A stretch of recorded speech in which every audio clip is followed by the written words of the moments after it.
శ్రీమతే రామాంజన్మ అందరికీ దాసోహమండి. ధనుర్మాసంలో 27వ రోజైన ఈరోజు మన పాలకొల్ల అష్టభుజ లక్ష్మీనారాయణ స్వామివారి సన్నిధిలోని ఆండాళ్ళమ్మ జడ వైభవం సేవిద్దాం. కోడని వారిని జయించే గుణములు గల గోవింద అంటున్నారు కృష్ణ పరమాత్మని గోపికలు. శత్రువైన రావణాసురుణ్ణి విష్ణుచాపంతో సంహరించాడు. శత్రువులే కాదు మిత్రులు కూడా విముఖులవుతూ ఉంటారు ప్రణయ రోషంతో.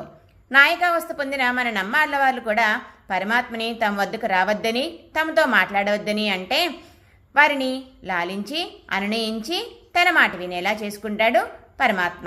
మరి గోపికల్ని కూడా తన వేణుగానంతో వశం చేసుకున్నాడు. నువ్వు మా పేర్లని వేణువుపై కీర్తిస్తుంటే మేము మాత్రం ప్రకాశంగా నిన్ను గోవిందా అని పాడుతున్నాం. కాబట్టి మాకు నువ్వు చెవిదుద్దులు, కర్ణపువ్వులు మొదలైన అనేక ఆభరణాలు ఇచ్చి సన్మానం చెయ్యాలి అంటున్నారు గోపికలు. చెవిదుద్దులు అంటే ఆచార్యులు ఉపదేశం చేసే తిరుమంత్రం, కర్ణపువ్వులు అంటే ద్వైమంత్రం.